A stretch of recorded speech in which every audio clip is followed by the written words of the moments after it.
Ibu membangun rumah, terus umroh dan haji ini seluruhnya dari jual gorengan? Cerita tukang gorengan naik haji asal Prabu Muli, sebelumnya sempat umroh hingga bangun rumah. Jika di televisi ada tukang bubur naik haji, di kota Prabu Muli Provinsi Sumatera Selatan, Sumsel ada tukang jualan gorengan yang berangkat naik haji. Adalah Marsita Abdul Rahim, 63, yang merupakan tukang gorengan yang berjualan di Jalan Urip Sumoharjo, Kelurahan Pasar 2, Kecamatan Prabu Muli Utara, Kota Prabu Muli.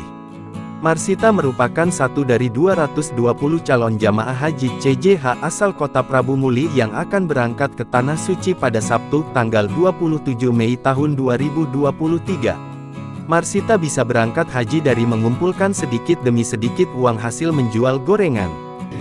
Nah, katanya ibu membangun rumah, terus umroh dan haji ini seluruhnya dari jual gorengan? Oleh bapak tak pernah begawe.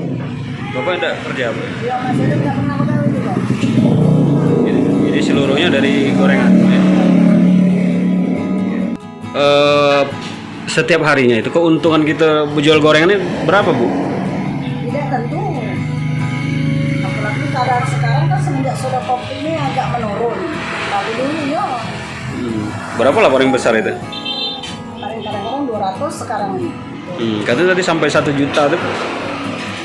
Itu kalau ibaratnya pendapatan aku sehari 1.500.000 aku nyelet. Tabung tadi. Ini nabung ke 500 bagi 2 aku. Bagi dua. Separuhnya untuk belanja. Separuhnya aku tabung. Ada 8 jenis gorengan yang dijual ibu 4 anak tersebut, mulai dari pisang goreng, bakwan, risol, tempe hingga lainnya.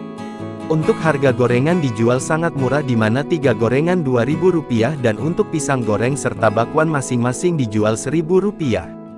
Hebatnya, dari hasil menjual gorengan tersebut Marsita berhasil membangun rumah, berangkat umroh, bakdal haji untuk suami dan berangkat haji untuk dirinya sendiri. Istri dari almarhum Taufik ini berjualan gorengan tepat di depan rumahnya di Jalan Urip Sumoharjo Simpang 4 Yayasan Bakti YB sejak pukul 8 hingga sore. Marsita menuturkan, dirinya mulai menabung haji di BRI dan mengumpulkan uang sisa belanja bahan dagangan sehingga tidak tentu, terkadang Rp100.000, Rp200.000 bahkan Rp500.000. Selain menabung di bank, Marsita juga menabung di tabungan kaleng yang disimpan di rumahnya dengan alasan jika terjadi apa-apa dan butuh uang bisa diambil.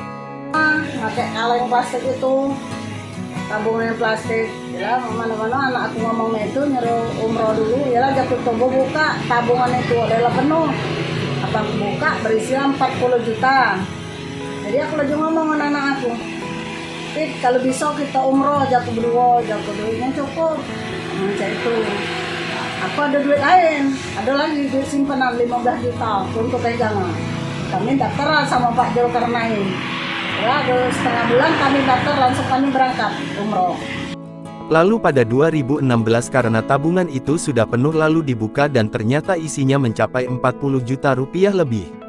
Setelah berangkat umroh, Marsita mengatakan dirinya malah makin semangat menabung untuk kembali ke Tanah Suci, namun menabung di tabungan rumahnya. Mengetahui itu Marsita lalu langsung melengkapi semua persyaratan untuk berangkat, termasuk memeriksa paspor, cuci foto dan menyiapkan segala perlengkapannya. Marsita mengaku dirinya menjual gorengan dengan membuat sendiri karena jika menerima titipan tidak dapat untung.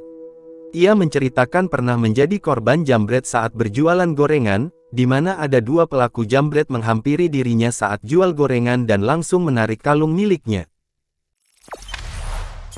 Jangan lupa subscribe, share, komen, dan like ya!